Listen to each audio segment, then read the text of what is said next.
recorded for customer assistance, collection, or complaint procedures, or to block. Thank you for using Global Tel Link.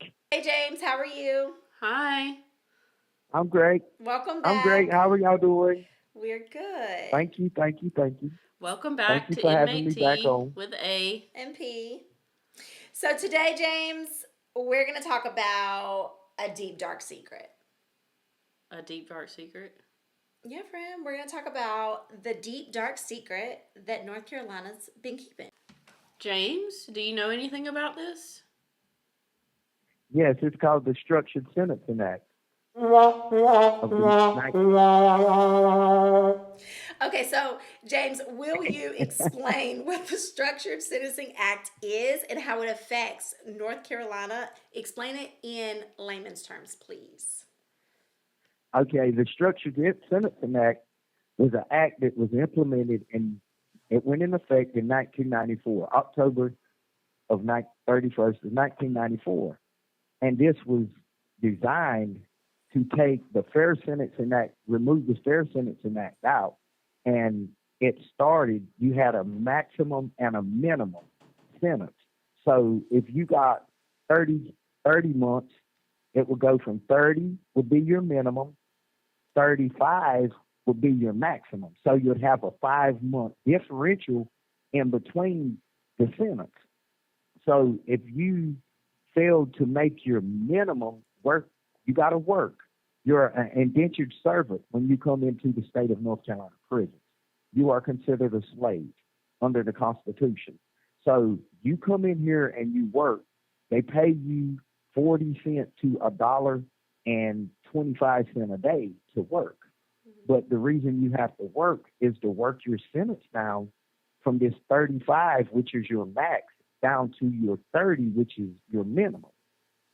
And then on top of that, when you are released on this 30-month sentence, you have another 9 months to a year on post-release, which is something like probation, that if you violate it, you come back to prison for 9 more months. So the structured sentencing is designed to pretty much keep the system going. And it's keeping a system that's not, it's been poorly managed and mismanaged, and nobody is getting out of prison, but you got a lot of people coming into prison that's raising the population, and pretty much it keeps the shareholders getting money in their pocket. So this is designed, the structured sentencing is designed for tough on crime sentencing that has no good effects on anybody. Okay. That was a lot. That was great, though. Yeah. Okay. Will you explain the direct impact that it has on the prison systems as a whole? Okay. This sentencing guideline has been in place for 30 years with minor changes, and no modifications and changes over the years.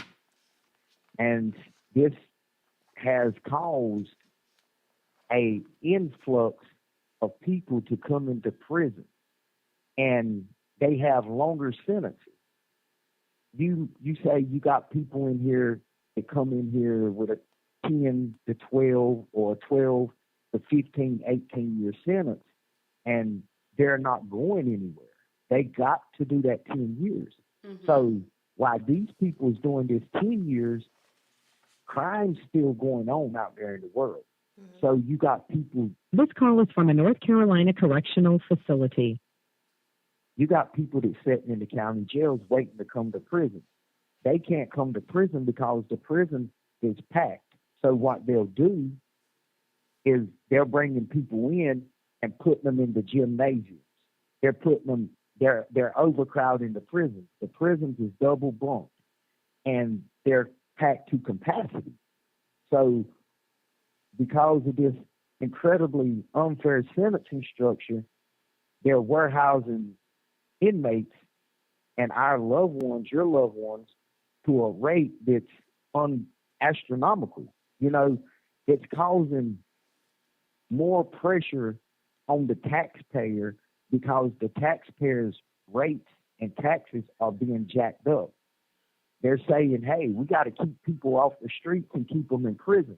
But if you're keeping somebody in prison for 20 or 30 years without proper rehabilitating them or giving them any kind of rehabilitation, and you're refusing to turn them on the streets, and you're steady bringing people in, locking them up and setting them on top of each other, stacking them on top of each other, the taxpayer has to put clothes on their back. They got to put food in their mouth.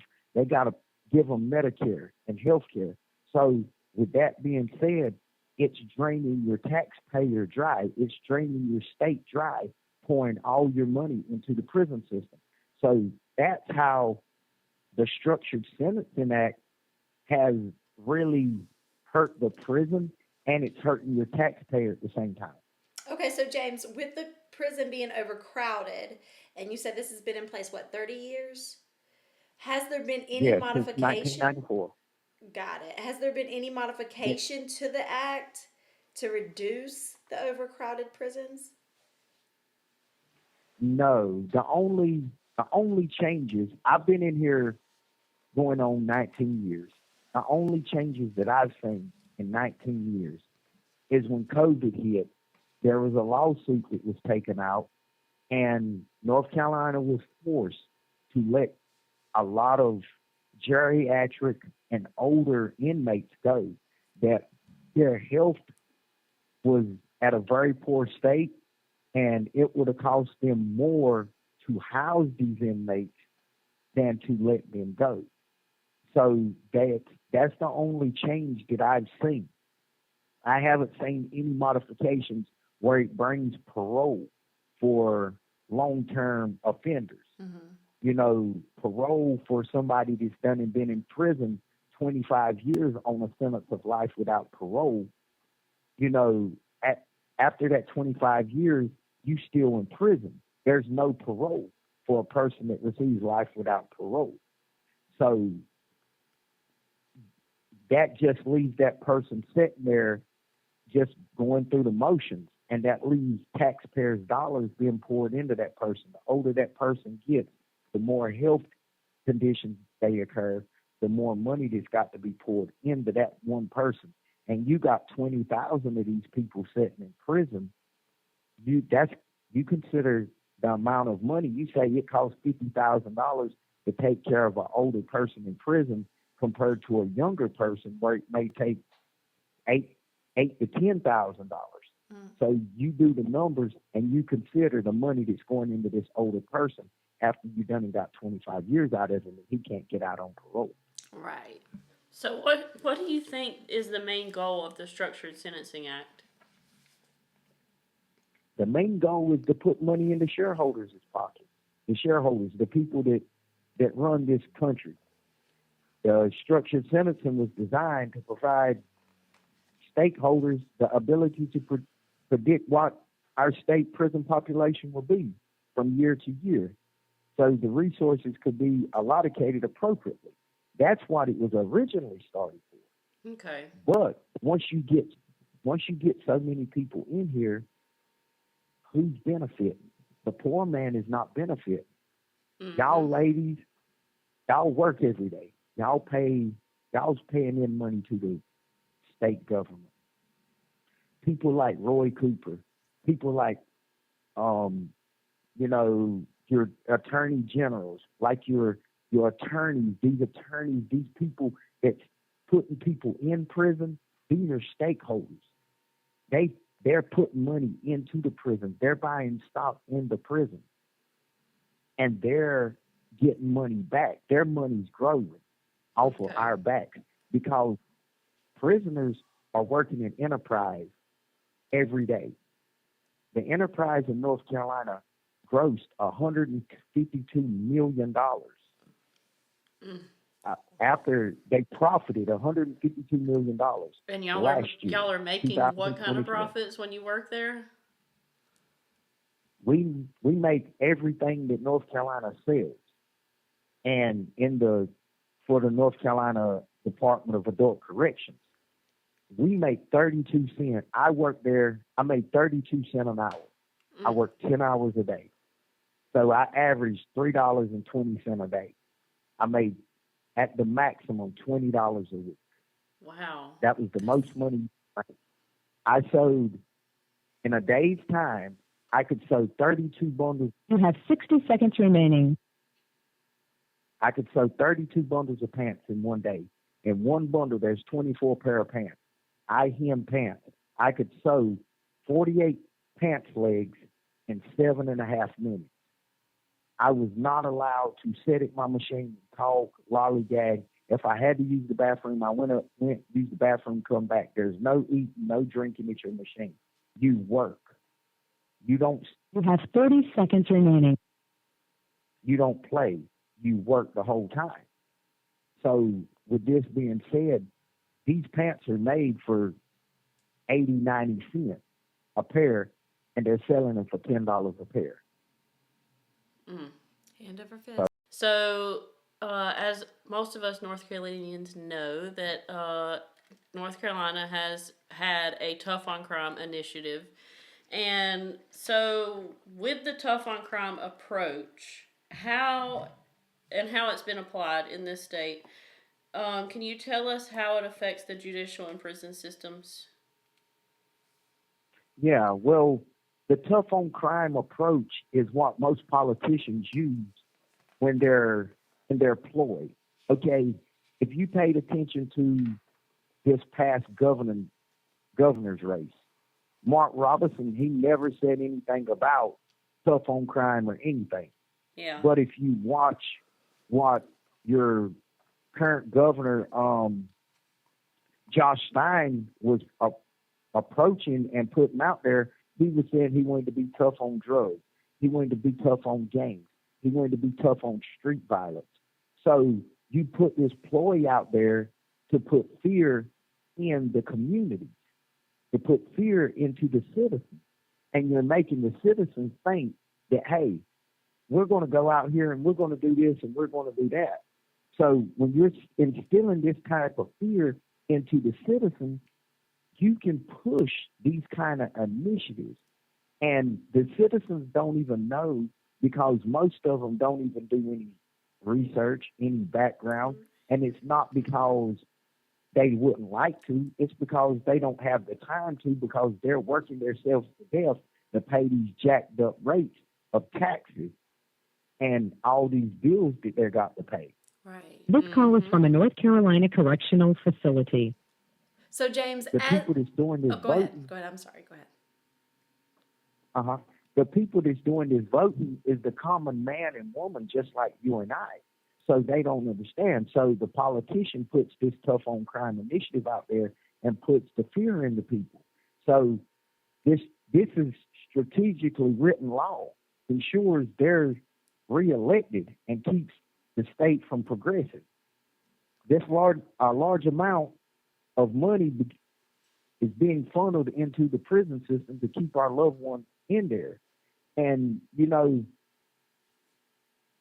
whether it's months, years, or decades that they're locked in there, this type of lock them up and throw away the key approach is resulting in gross overpopulation of the prison. Right. And it's burdensome upon the North Carolina citizens through higher tax rates. I mean, that's what this tough on crime approach is, and it's just making the fat cat even fatter. Right. So, Yeah. so James, as the inmates grow older, how does this act affect them? Like maybe their medical or. Yeah, I mean, okay, say you remember when you were 25. No. When you were 25, y'all girls, y'all were in y'all's prime, y'all were doing y'all's thing, you know. You Yeah. didn't need to go to the doctor. Right. Right. If you sprain your ankle, you dancing the night away, you're gonna go home, you're gonna ice it up, and 2-3 days later, you're up moving again. Right. If an older person, if our older citizens, those that's out there now, y'all ladies, y'all's up in y'all's 30s now, so it's kind of harder for you to heal. So when you get in your 60s, it's even more. Right. And Let's not some talk about people that. start occurring. April's on the way. Just it's Some, sensitive for her. She just had a birthday. well, I'm sorry, ladies. I'm sorry, ladies, but you know, some older people start occurring high blood pressure. They occur diabetes. They occur. You know, their bone density becomes less. I mean, they become overweight. They can't see as good. So you're starting to put more and more money into your older population. So if you got a person like me, I come in here at 22 years old. I turned 22 on March the 9th of 2006. I was locked up April 24th, 2006. Okay, I've been in here ever since from 2006. It's 2025. Now, that's 19, going on 19 years. Now, you look at it like this.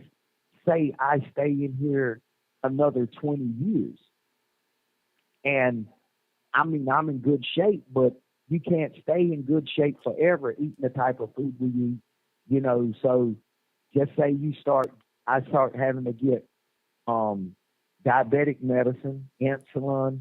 Just say I start having to take high blood pressure medication. I end up with a walker or a wheelchair. I end up having to go to the outside doctors, street doctors every day, sometimes every week. Just say, if God forbid that I occur cancer or dialysis, I have to start taking dialysis or things like that. Those things are what the taxpayers have to pay. And if I can name 50 other people that's been in here just as long as I have, with the same sentence I have, life without parole. And if something don't change, if parole don't come back, they don't change this structured sentencing, it's going to leave people sitting right here in prison being a burden on the backs of the taxpayers. When I know, I come in here 22, at 22, I'm 40 today, I'll be 41 on my birthday, and I know that I'm not the kid that entered this prison 19 years ago. Yeah. I got an education. I come in here, I got me an education. I got training. I forced them to rehabilitate me to where I am today. Even though there is very minimal rehabilitation, I forced them to do that. There's a lot of people like that, and they're not looking into the prison system to see if anyone is rehabilitated. They're just leaving you here because you were sentenced under that structured sentence and they're saying, no, you can't have no parole. You sitting there and you live until you die. You live 60, 70 years in prison, and we're going to make the taxpayers take care of you.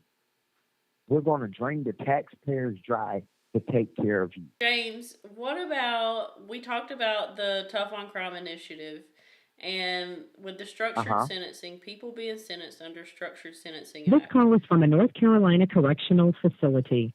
it causing overcrowding in the prisons, correct? Yes. Well, Yes. Very massively, closely. What is the impact of that overcrowding? What is the impact that it has on prison personnel and rehabilitation of inmates? Can you expand on that? Well, let's address the prison personnel. Okay. Right now, there is an officer shortage. If you drive by any prison in the state of North Carolina, you're going to see a sign out front begging people to come there to work. If you watch TV, they're offering all kind of bonuses for people to come to the prisons to work. The reason being, they have a shortage on staff because they're overworked and they're underpaid. They're not in here having to work directly with inmates. They sit out there and they oversee. But the thing is, if you work a person for 12 hours a day, and when it's their time to get off, they work from 6 to 6, from 6 in the morning to 6 in the evening, and then from 6 in the evening till 6 in the morning. But if you've done and worked for 12 hours and the next shift supposed to come on like it did yesterday at this facility, and we were locked down in our cells, and nobody comes in. Now you're stuck working till 10, 11, 12 o'clock in the daytime, and then you got to go home, you got to go to sleep and get up and be back at the prison for your shift. So they're overworked because were you supposed to have 32 people to watch over? Now you're looking at 38, 34, 36 people to watch over. Those two inmates may not seem like it would make a big difference, but that's two more people that you got to deal with. You got 3 blocks of 38 people.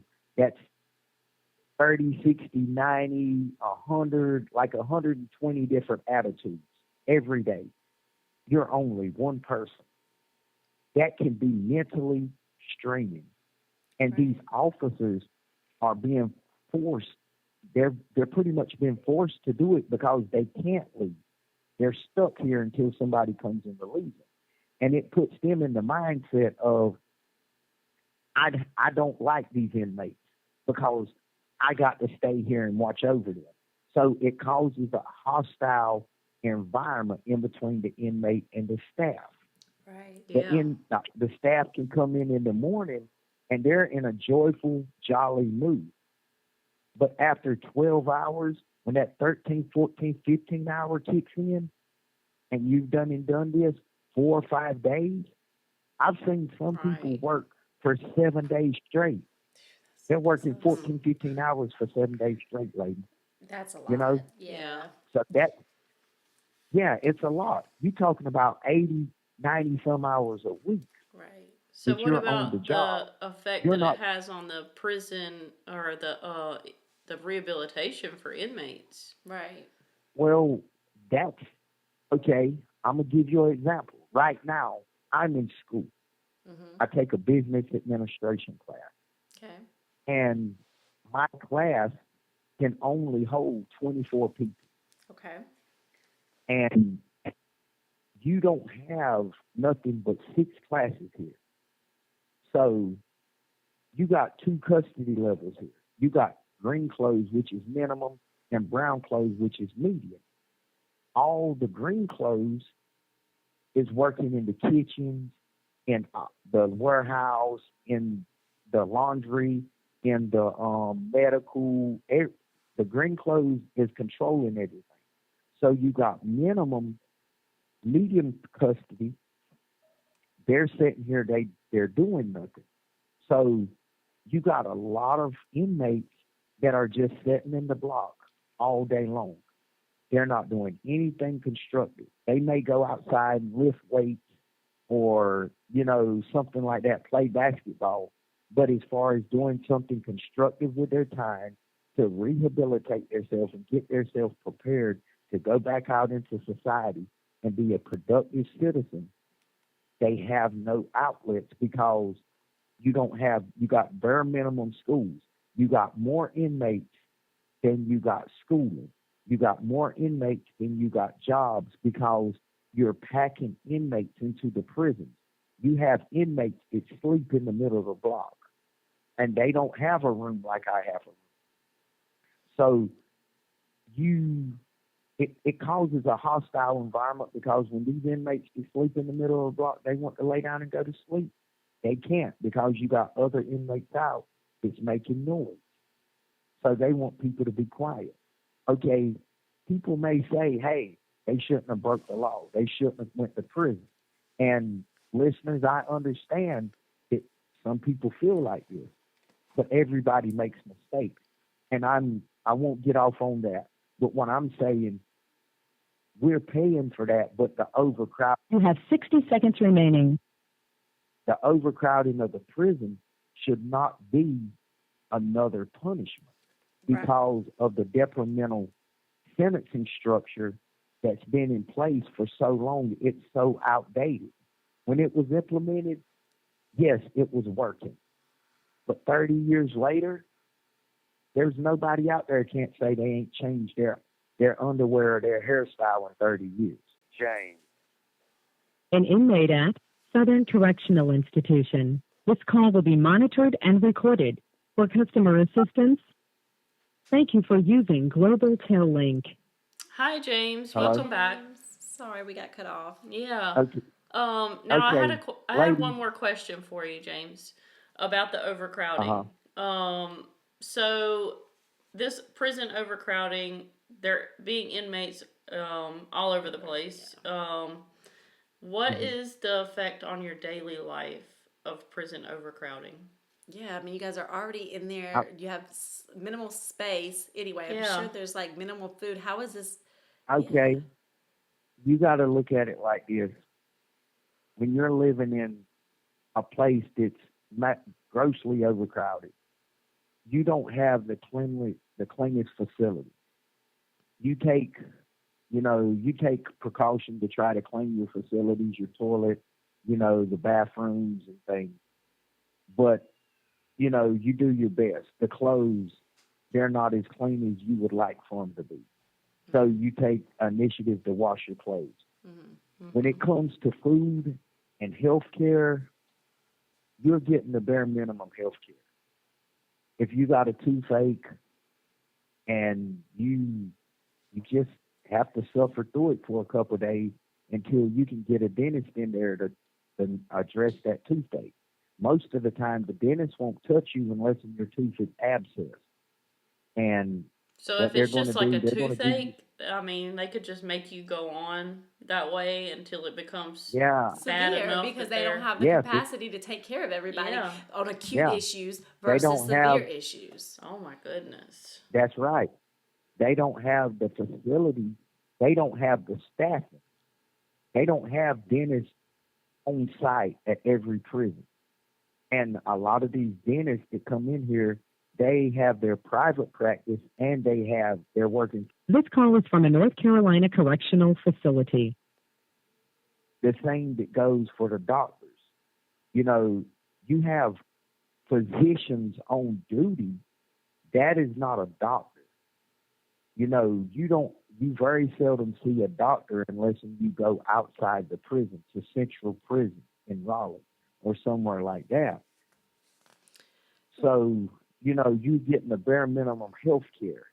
Your food, I mean, if you think going to Burger King and getting a hamburger patty, one of these flimsy hamburger patties is bad, you just think of going to Walmart and buying a can of Alpo that you would feed your dog and you dump it in a bowl. And you take that Alpo and you make a patty. You make a hamburger patty out of it. And you make it very thin and you bake it in the oven. And then you make you some gravy and pour on top of it with some potatoes. That's Salisbury steak with mashed potatoes and gravy. I'll pass. You think of, you go to Food Line and you buy your pack of Frosty Morning hot dogs or Jesse Jones hot dogs. In my opinion, that's a great hot dog compared to what we receive. They're giving you the bare minimum. And North Carolina they have their own meat producing plant down at Hornet. They raise their own beef, their own hogs, their own chickens. They could feed you a better quality, but what they're doing, they're taking this food and they're selling it to the public.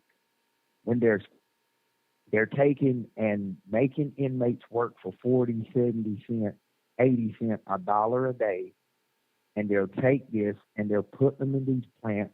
They're paying them $20 a week to process this food, and they're taking that food and putting it in the grocery stores and selling it to every citizen in North Carolina for a jacked up rate, and you're paying for the taxes to raise that food, and then they're turning around and selling that food to you.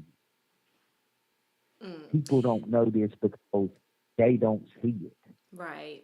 They don't see it because nobody is telling them the deep, dark secret that's going on in North Carolina. James, I mean, if you had to guess, in your opinion, how many inmates, what's the ratio, inmate to guard? There's, right now, there's one guard out there on the podium, How, and there's a sergeant. how many inmates? So there's 36, 60, 72, 100 and 102, 108 inmates to one guard.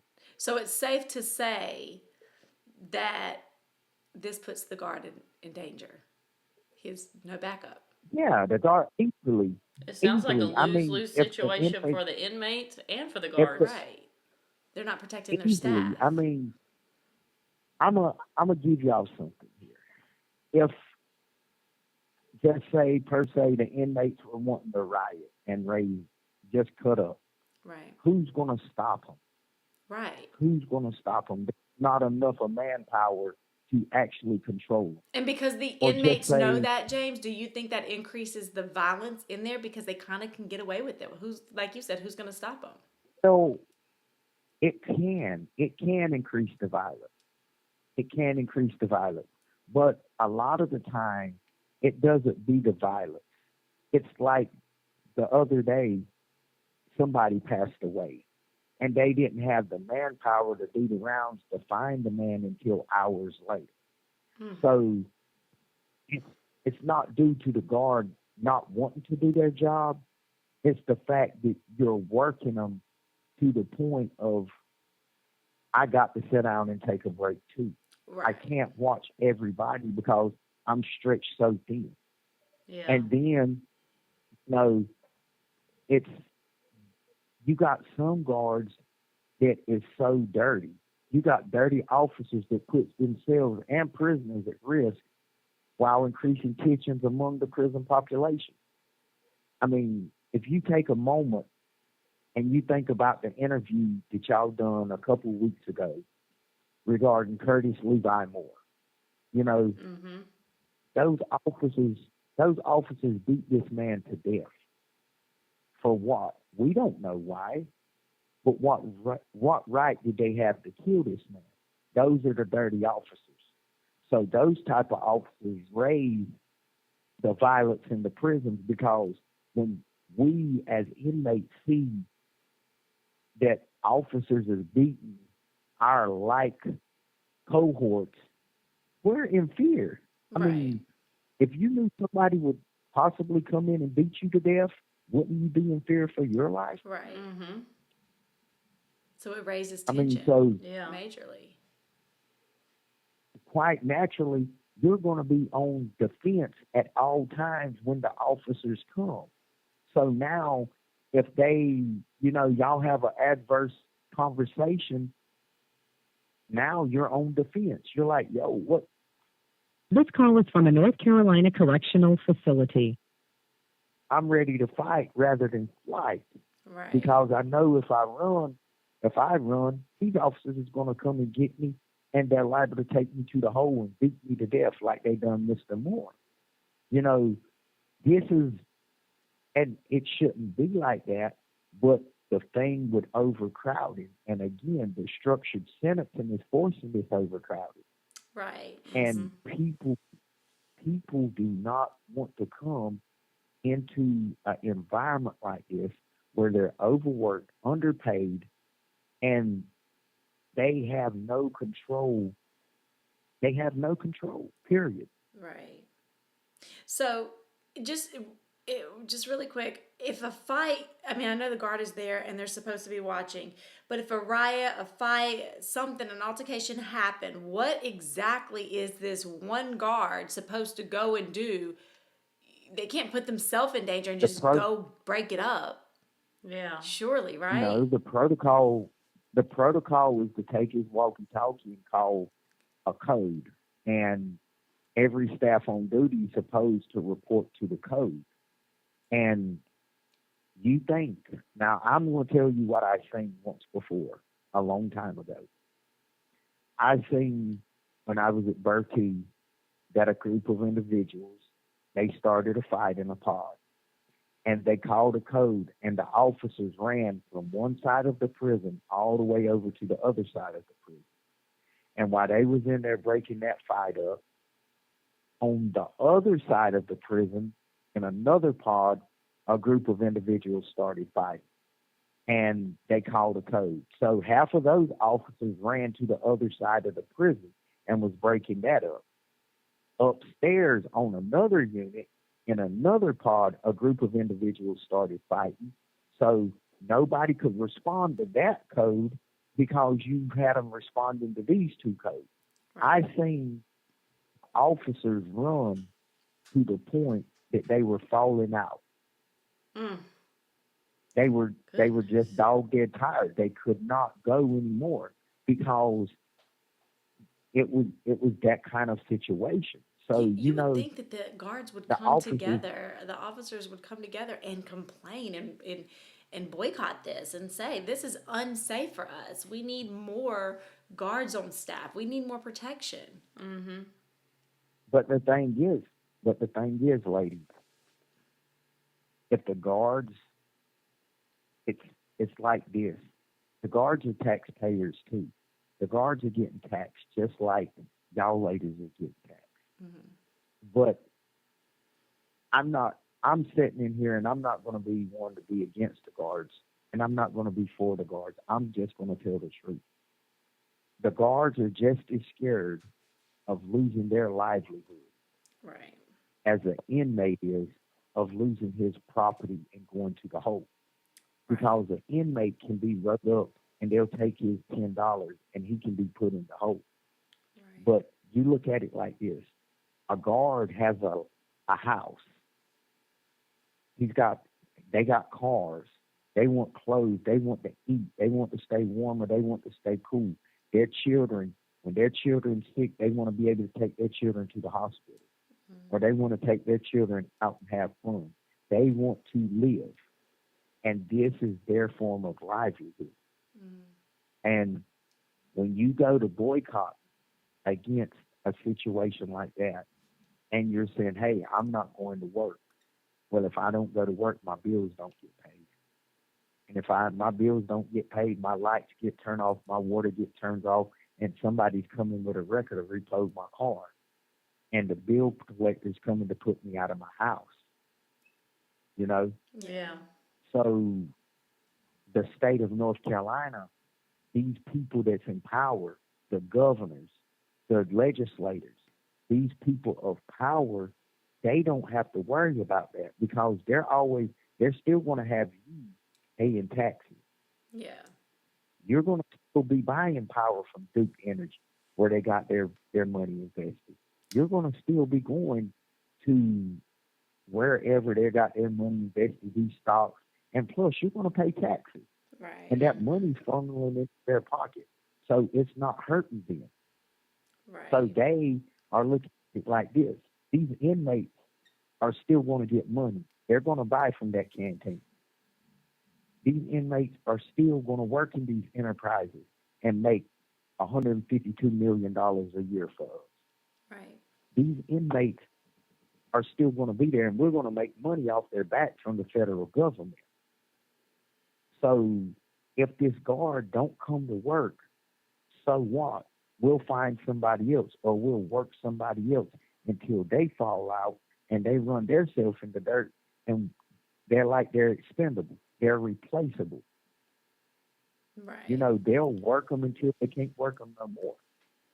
So, James, now that we have exposed North Carolina's deep, dark secret, could you, in closing, provide some course of action, in your opinion, that North Carolina should take to remedy this issue?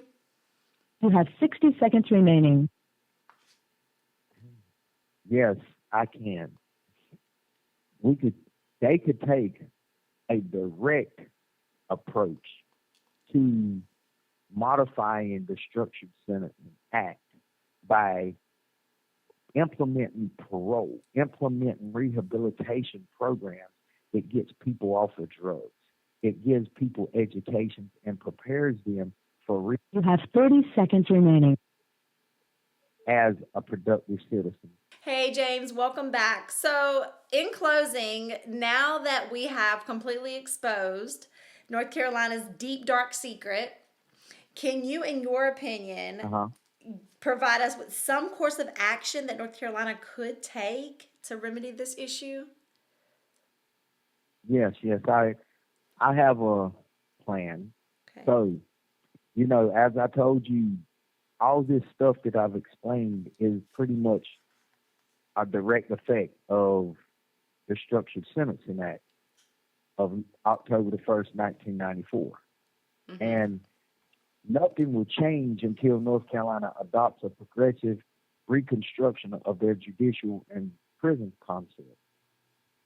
As for the issues I have brought forth before you, the research, if people would just take the time and do the research and see the impact that this has had on them, so they would see that the old way isn't working.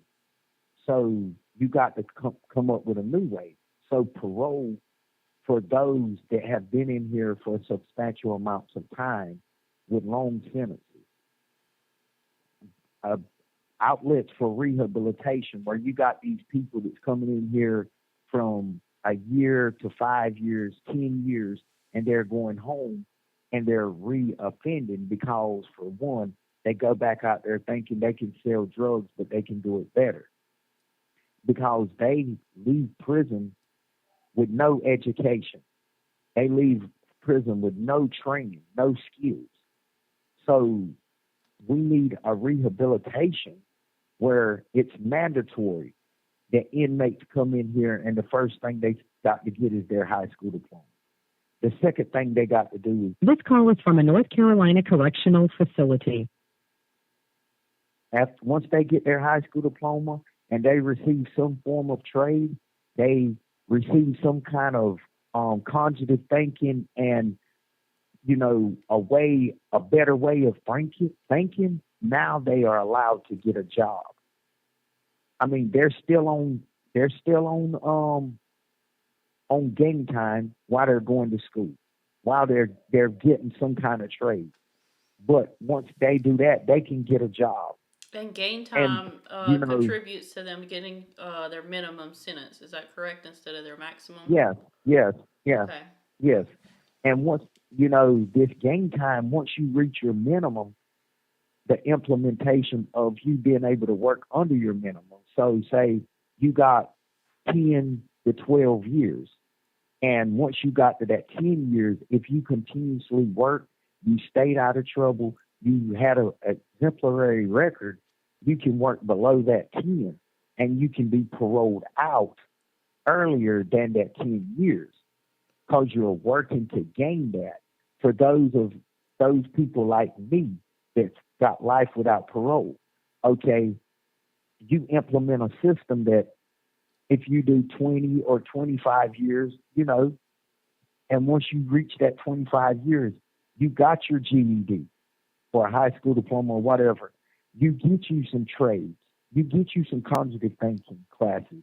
You hold an exemplary infraction record. You show a will to want to better yourself and be a productive and progressive person in society. You reach out to people that in the society and you ask them to be your mentor. And they give you a pilot program and you follow this program. While you're in prison, you follow the set program and guidelines that the North Carolina system sets for you. And you parole out and you go out there and you may be on parole for 5 more years. But that parole keeps you in check. And Absolutely. if you parole out and you go home and you're on that parole for 5 years and you violate it, you return back to prison with that same sentence of life without parole. Mm-hmm. Because you understand the implications of what you're facing. And that's the same way with these other guys. If they work below their sentence and they're paroled out and they go out there and they violate, you don't bring them back for 9 months. You bring them back for the full term for 2-3 years. And you make them do that time until they show that they're they have changed. If they don't show that they're changed, they do their full time. You know, that is a system that I feel that will work because you got to break through to people. I've been in here 19 years. I've seen people come in and out, in and out, in and out. And it's not because they don't want to do better. It's because they don't know how to do better.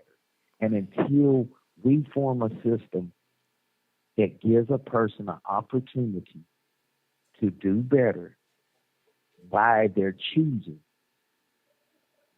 we're never going to be nothing but a system that drains the taxpayer dry and kills society as a whole. Yes, James.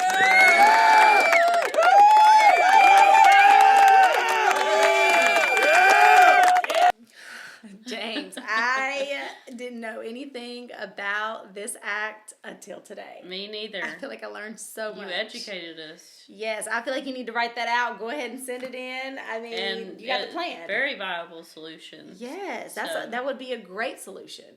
Yes. Thank you so much for explaining all this to You're us welcome. and to our viewers. You're very knowledgeable in the situation. We really appreciate you breaking that down for us because clearly you've done your research. We did not, and now we know. Mm-hmm. And I hope, I hope the people that's listening out there, I want everybody that's under the sound of my voice to understand you're not exempt from this.